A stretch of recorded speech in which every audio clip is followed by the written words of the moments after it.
resolver questões para o exame de suficiência, agora nós vamos responder a questão de número 28 do exame de suficiência 2017.2. E a questão diz assim: o plano de contas aplicado ao setor público distingue a dívida ativa quanto à origem, conforme previsto na Lei 4.320 de 64, dívida ativa tributária e dívida ativa não tributária. Considerando-se o que estabelece a Lei número 4.320, assinale a opção que contém apenas itens que podem dar origem à inscrição em dívida ativa tributária.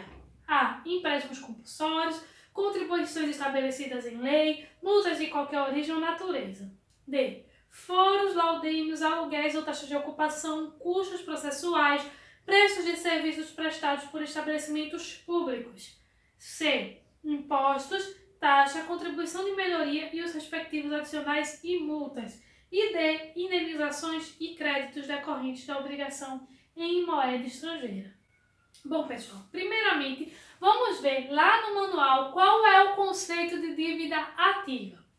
Dívida ativa é o conjunto de créditos tributários e não tributários em favor da fazenda pública, não recebidos no prazo para pagamento definido em lei ou em decisão proferida em processo regular, inscrito pelo órgão ou entidade competente após apuração de certa liquidez. É uma fonte potencial de fluxo de caixa e é reconhecida contabilmente no ativo.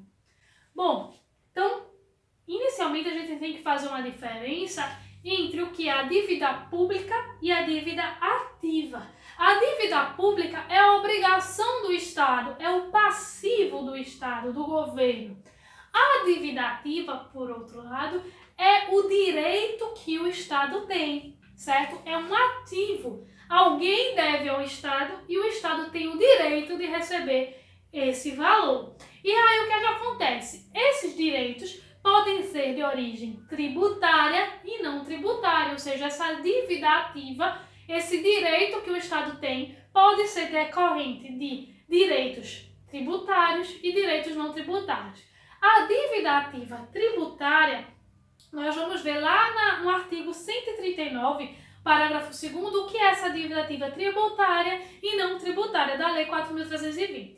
Mas lembrando que tributos são o quê? São impostos, taxas e contribuições de melhoria. Então, tudo que tiver relacionado a impostos, taxas e contribuições de melhoria são tributos, certo? Mas vamos lá.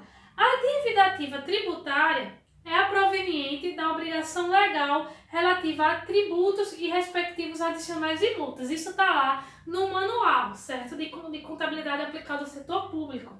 E a dívida ativa não tributária é proveniente dos demais créditos da fazenda pública decorrentes de contratos em geral e de outras obrigações legais. Então, tudo que for relativo a tributos, dívida ativa tributária. E aí o manual ainda diz que os seus respectivos adicionais e multas. Por exemplo, o Estado tem direito de receber um certo valor do IPTU, certo? O Estado, quando eu digo o governo, né? Porque quem recebe o IPTU é a prefeitura.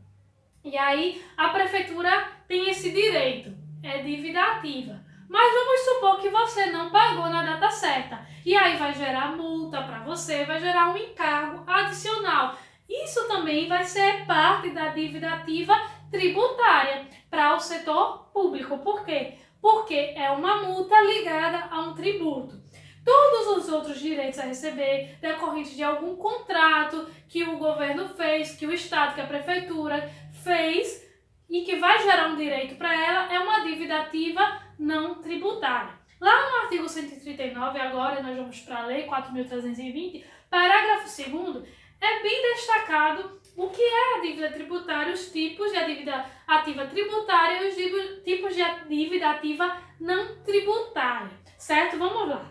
Dívida ativa tributária é a obrigação legal relativa a tributos e respectivos adicionais e multas. A dívida ativa não tributária são o quê? Empréstimos compulsórios, contribuições estabelecidas em lei, multa de qualquer origem ou natureza, aí é destacado, exceto as tributárias. Por que isso? Porque quando for uma multa relativa a algum tributo, eu vou considerar isso como sendo dívida ativa tributária. E aí continua a lista de dívida ativa não tributária, foros, laudênios, aluguéis, e a lista é bem extensa, é bom você ler com cuidado esse artigo. Mas aí a questão pede o quê? Itens que podem dar origem à inscrição em dívida ativa tributária. Na alternativa A, B e D, existem os itens que estão na lista de dívidas ativas não tributárias, aqueles que estão destacados lá no artigo como dívida ativa não tributária. A alternativa C já traz impostos, taxas, contribuições de melhoria, que são tipos de tributos e os seus respectivos adicionais e multas. Então, a alternativa C é quem traz de fato aquilo que pode dar origem à dívida ativa tributária. Tudo certo então, pessoal? Eu espero que vocês tenham gostado, que vocês tenham compreendido. Curta a nossa página lá no Facebook, se inscreve aqui no canal do YouTube e eu vejo vocês no próximo vídeo.